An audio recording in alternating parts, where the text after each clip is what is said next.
Hello, everyone. Welcome to the FNC Concussion and Brain Injury Recovery Summit here in 2025. Today's topic on my end is going to be the vestibular ocular reflex and recalibrating that reflex, and how can that change patients' lives when it comes to brain injury, concussion, and just overall neurological complaints. The visual vestibular integration and rehabilitation at the FNC is unique, and we like to take personalized rehab strategies and apply those to patients in situations where they've injured these reflexes or injured the parts of the brain that help integrate these reflexes. My name is Dr. Ryan Harvey. I'm a chiropractic neurologist and a certified functional medicine practitioner, and I'm the lead associate here at the Functional Neurology Center in Minnetonka, Minnesota. So, what is the power of the VOR? When people think about the VOR, what it is it's a reflex that integrates your eyes and your inner ear to help you keep the world, level or still, even while you're moving. So, every time we move, our VOR is what's helping us keep the horizon still. So, you think about if I'm walking down the street and my head's moving while I'm walking, this reflex is what allows me to not have the world shake on me while I'm moving. Um, Super important reflex. It's really found among many animals as well. This is really primitive in nature.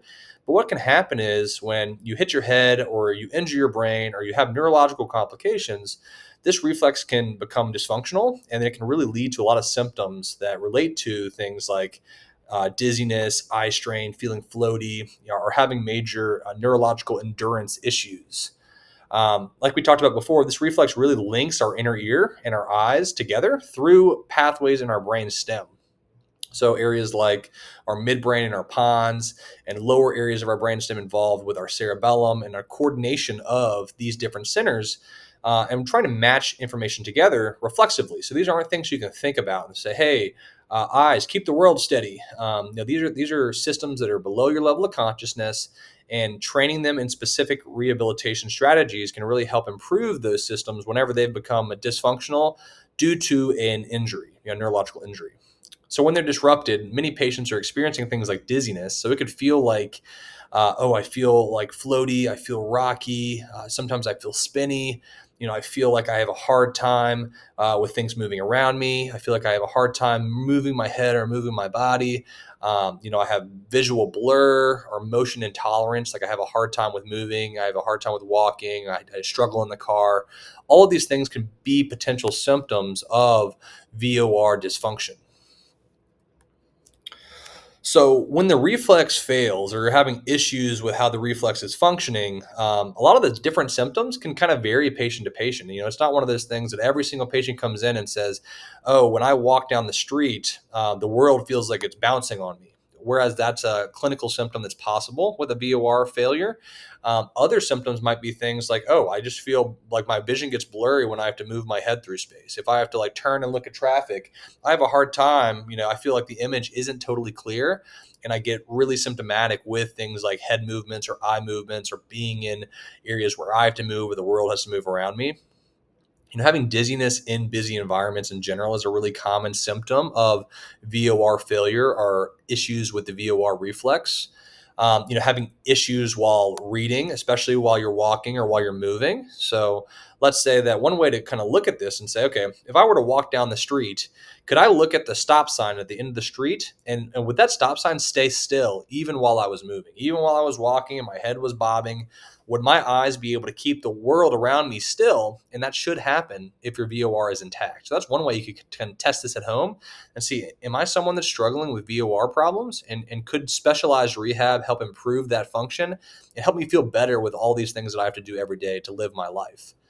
Motion sickness and oscillopsia, or this bouncing of the eye, is another common syndrome related to VOR dysfunction.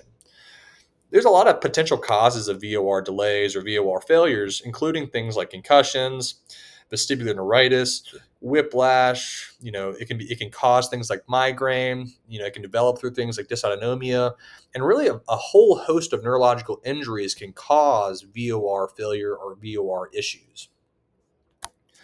The VOR is trainable, so that's the big thing in neuroplastic, research, and the idea that these neuroplastic systems, they reconnect and they reintegrate when you specifically train those systems appropriately. So there are ways that this system can get off, and we can do things to specifically get this system to be back online and functioning appropriately. And then all of these functions the VOR does can start to happen appropriately, and then patients can get relief from some of these chronic symptoms, neurological symptoms that relate to VOR changes. So, some of the key processes around training the VOR is helping the VOR to be able to do things like what's called adaptation, or recalibrating the accuracy, saying, okay, whenever I go over a speed bump and my head bumps, my head goes up, my eyes need to go down, equal and opposite, to keep the world still, where I don't get like a visual shaking of my world. Sometimes with patients, the eyes aren't going equal and opposite of the head. Sometimes they're undershooting or overshooting relative to the amount of motion. We can train in the accuracy and help improve how the VOR gain, or the movement equal and opposite of the head or body, is functioning appropriately. Habituation, which means that getting you reintroduced and reconditioned to using this system throughout your daily life. If you train these things specifically, they should translate into me feeling better in the car, feeling better walking, not having as much neurological fatigue with activity, things like that. And then overall desensitizing how using these systems relates to my everyday life. So, can I go to the grocery store again? Can I be able to ride in the car? Can I be able to walk through my neighborhood and feel good with that, and not feel like that takes away from my ability to do other things in my life? VOR adaptation is all about recalibrating that reflex. So there's a lot of different ways to do this. Some of the big concepts are around this idea of adjusting gain, like we talked about, the equivocal movement of my head and my eyes to move opposite of each other automatically whenever I'm moving throughout the world. So if I'm moving my head, my eyes should be moving opposite to keep the world still. And that should happen, at a primitive level of my brain that I don't have to think about. I don't have to think head turn right, eyes go left. This should happen automatically.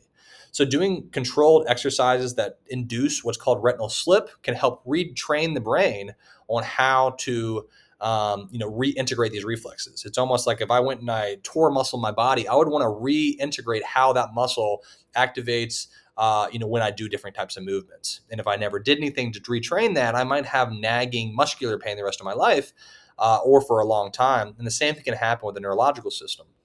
So a variety of exercises may look like things like gaze stabilization exercises, where we're moving your head and keeping targets still, or moving your head and targets at the same time and the same speed, or moving your head and your and objects in opposite directions at different frequencies and durations and intensities, specific to what's going on with you and the patient. Doing dynamic adaptation. So we might have you. Oh, what if we did this exercise while you were laying down, or while you were sitting, or while you were standing? What if we were to add in some things like visual motion, or what's called an optokinetic reflex with that? What if we were to do things like make you think while you were having to do things that required your VOR reflex? These are all possible therapies that could be beneficial for you. And through personalized diagnostics, we could find out, is this a good fit for you? Are there different therapeutics that could really be valuable for you to get back to life being therapy for you? Habituating the VOR and calming down motion sensitivity is one of the main goals of VOR training. So reducing hypersensitivity to visual motion, doing positional habituation exercises where maybe we start having you move in certain directions that are problematic for you, and retraining how your brain integrates those movements, exposing you to certain visual stimuli that may be problematic, and helping you integrate and be able to handle that visual motion more effectively. Walking and moving your head, or moving your body and moving your head in different directions can be problematic for people. So we can train that again. And then using a variety of different technology to really accelerate how fast these reflexes can kick back in. Desensitizing your VOR is also a great tool to be able to do as well. So we can do things like build these exercises for you at home. If we can do things like be able to make them more intense as your brain changes. Doing things like introducing you to different balance, vision, proprioceptive exercises to retrain this system, and overall see benefit in your daily life and function long term. Overall, the conclusion of this video is really coming around this idea that the vestibulo-ocular reflex is operating below your level of consciousness. And when we can help that area of the brain function appropriately, it changes how you live your life, because these are systems that you're using all day long, whether you want to or not. And if they're functioning dysfunctionally, it can really relate to problematic symptoms or changes in neurological endurance. So, individualized, layered therapies that use advanced technology to help accelerate results is a great way to use this. And this is something that we specialize in.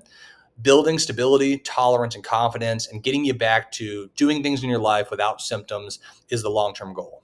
I hope this helps. And thanks for coming to the summit.